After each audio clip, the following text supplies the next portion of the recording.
Halloween has come and gone, but horror movies have no limit on enjoyment. As one of the most prolific and profitable subgenres in cinema, audiences are always in the mood for some spooky scaries. Fortunately, thanks to the accessibility of streaming services, places like Netflix are home to a plethora of chilling choices.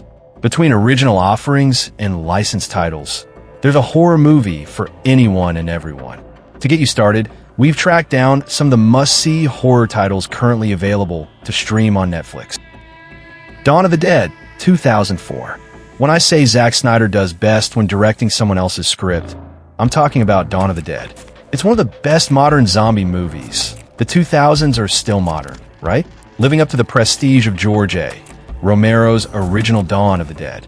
But it's also a unique take with fast-moving zombies that bring a viciousness to the subgenre. Snyder's eye for horror is cutthroat as a cast of survivors, including Sarah Polley, Ving Rhames, Mekhi Phifer, and Ty Burrell, try to survive zombie hordes outside their lockdown mall fortress. It's the perfect formula for a remake, standing on its own merits while respecting Romero's source material.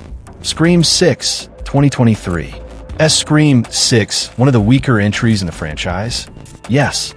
Does that say more about the franchise itself? Absolutely. Scream 6 is a solid slasher set in New York City that further establishes its core 4 before stupidly ruining all that. It's selling proper scream kills and thrills anchored by Melissa Barrera, proving that Radio Silence was the correct choice to take over Wes Craven's iconic series. It's a shame we'll never get the trilogy we deserve from Radio Silence and its cast for completely avoidable reasons. Dead Talents Society, 2024. I've said it before, and I'll say it again. Jansu's Dead Talent Society is a cutesy and buoyant Taiwanese horror comedy guaranteed to put a smile on your face. Expect shades of monsters incorporated in Beetlejuice, as the dead compete in afterlife competitions as scare celebrities. It's partially a sports comedy, as Gingle Wong's rookie Spectre strives to become a legendary scare master. But there are also creepy paranormal thrills and hilarious gore moments. Dead Talent Society is a bit of everything as a horror comedy, and always for the better. Be sure to give this import a shot. Cult of Chucky, 2017. I can't tell you why the only Chucky movie Netflix is streaming is Don Mancini's last feature in the franchise. But that's the situation. Cult of Chucky veers Mancini's story back towards bonkers ideas as we learn Charles Lee Ray can possess other dolls. Familiar faces return. Chucky murders more victims in a mental institution, and the table is set for Chucky's television run. It's not the cleanest nor scariest Child's Play entry, but expands on lore while having a blast as only Mancini can orchestrate. Death Note, 2017. Dan Wingard's Death Note adaptation failed to start a franchise for Netflix, but I think the overall reception was a bit harsh. I don't mind Death Note, Willem Dafoe's Ryuk, or Wingard's translation of manga pages to screen.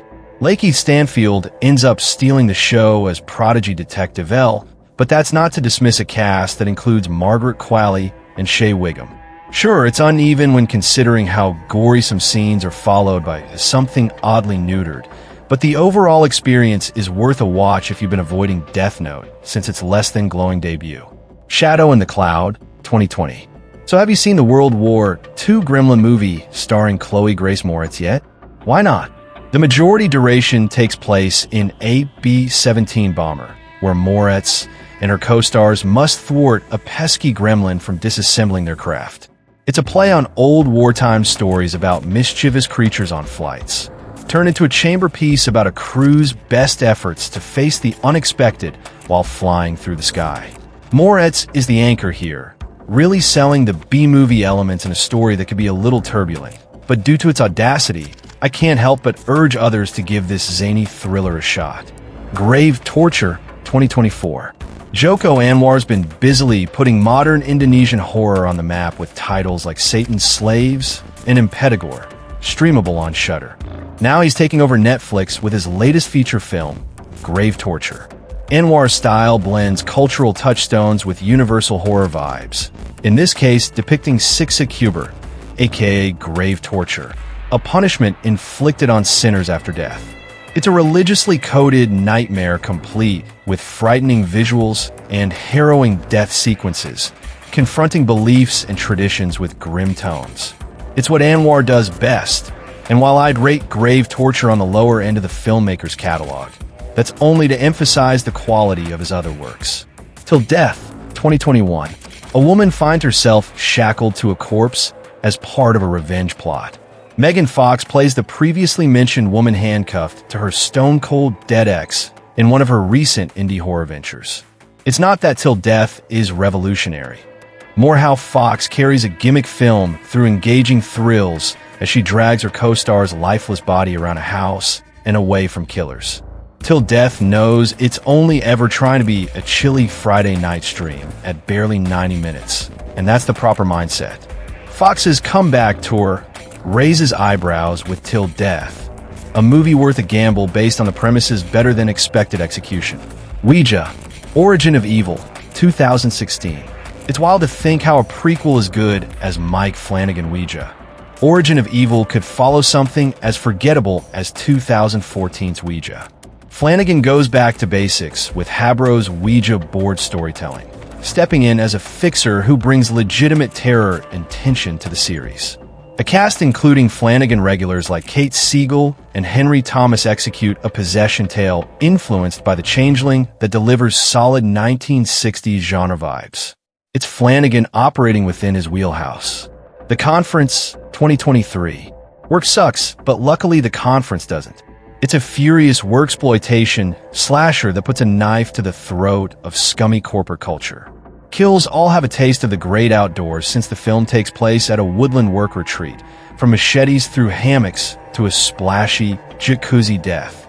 The Swedish commentary on greedy business folk comes with a nasty savageness and cheeky workplace satires, comparable to other winning work retreat horror tales like Severance. The Ritual, 2017. Netflix's original horror game rose to another level with The Ritual, David Bruckner's directorial debut outside segments in The Signal, V/H/S, and Southbound. For friends take a northern Swedish hiking trip in memory of their deceased fifth, only to become victims of a woodland nightmare. Visions begin by layering psychological horror as the characters confront fears or guilt, then cultism adds communal dread, and lastly, Bruckner delivers on creature feature goods. One source of terror feeds into the next and provokes future traumas, all interconnected as Bruckner weaves in and out of multiple horror subgenres with ease. There's so much to enjoy as Swedish forestation becomes an isolated outdoor prison, and then all hell breaks loose. Bruckner flaunts his filmmaking chops in a significant way. Apostle, 2018. Director Gareth Evans did not come to play with the gorgeous and gory Apostle.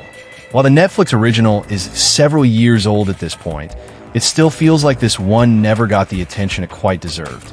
Before the era where Netflix original films were super prevalent, Apostle follows Thomas Richardson, played by none other than Dan Stevens, as he seeks out to rescue his sister from a strange, secluded cult.